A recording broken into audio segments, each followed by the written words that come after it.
Welcome to this Premium Explainer. Today, we're stepping right into the meticulous, fast-paced world of high-level hospitality management. We'll be focusing on a masterclass in operational excellence, so let's get right into it.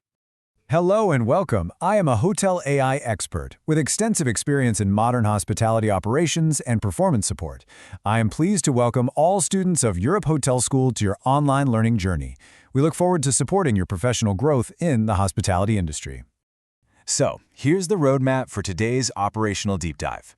We're going to cover 6 key areas. 1. What is employee voice? 2. Fostering psychological ownership.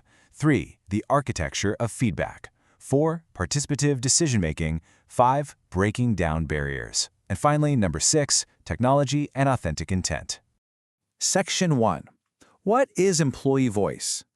Let's lay down the theoretical foundation. At its core, employee voice is simply the ability of your team to express ideas, concerns, and suggestions that actually influence the decisions affecting their day-to-day work. Look, in a high-end hospitality organization, your frontline employees are the ones right there, interacting directly with guests every single day. The most engaged organizations treat these staff members as highly knowledgeable contributors. They create structured and informal opportunities for participation rather than just treating them as passive recipients of top-down instructions. And this really hits the nail on the head regarding what we see in top-tier educational models. Leadership frameworks, specifically those emphasized at Europe Hotel School London, heavily promote this participative management style. Why? Well, because it's a proven driver of both deep employee engagement and ultimate service excellence. Truly mastering this concept connects directly to the curriculum you're studying right now, and for sure to your future operational success. Moving right along to Section 2, Fostering Psychological Ownership. Let's talk about deepening that commitment. Now, I want you to notice the clear chain reaction at play here. It all starts with Step 1, employee voice. When your staff feels genuinely heard, it strengthens their engagement by fostering Step 2, psychological ownership. They actually feel a sense of belonging to the operation.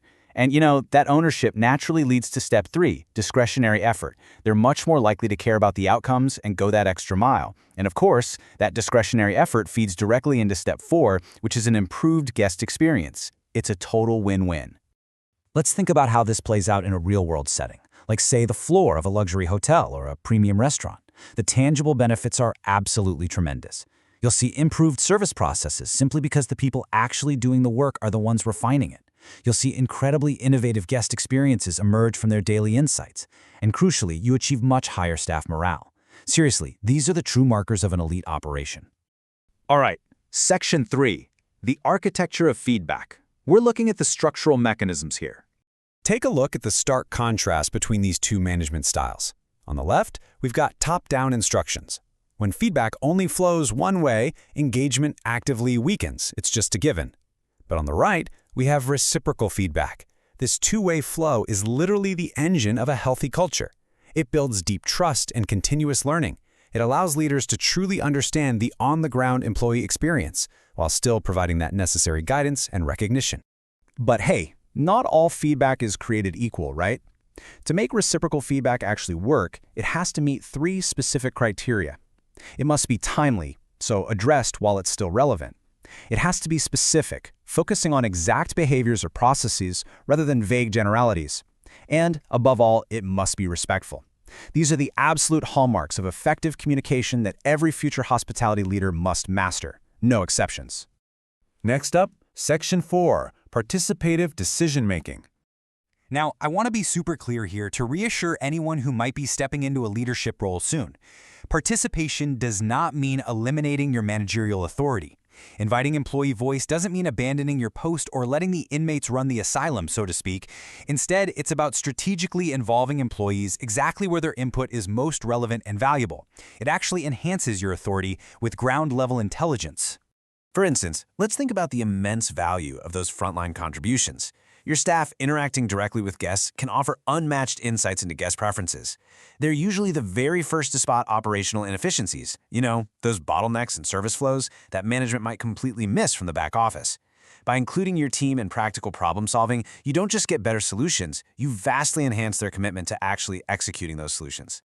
Let's shift gears to Section 5, breaking down barriers and how we overcome operational challenges. Here's a really vital roadmap for navigating some common hurdles. If the barrier is a fear of retaliation, well, leaders have to actively encourage openness to ensure a safe space for ideas. If the barrier is a lack of follow-through, meaning ideas are shared but they just go nowhere, the leadership response must be taking visible action. Show them you heard.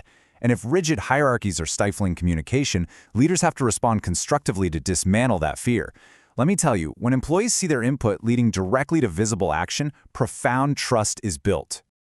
And finally, Section 6, Technology and Authentic Intent. This is all about modern engagement. So, modern digital technology has vastly expanded our landscape for gathering staff feedback quickly and efficiently. Today, we're utilizing things like real-time surveys, sophisticated digital suggestion platforms, and virtual meetings to seamlessly connect with teams across different shifts and massive hotel properties. It's a real game changer. But here is an absolutely crucial warning. Implementing the latest, greatest software is completely useless without the authentic human commitment to actually process that data. Technology alone is insufficient without the genuine intent to listen and to act. Authentic engagement requires visible leadership responsiveness. Look, the digital tool gathers the voice, but the human leader is the one who must validate it.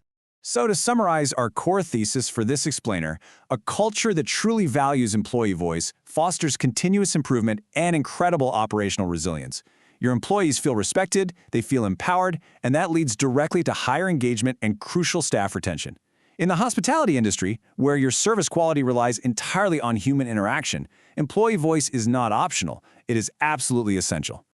As we wrap up today, I want to leave you with this provocative question to reflect on as you build your own leadership philosophies. Does modern hospitality rely more on the technology that gathers feedback or the human intent to act on it? Thank you for joining this explainer, and we really look forward to continuing to support your professional growth.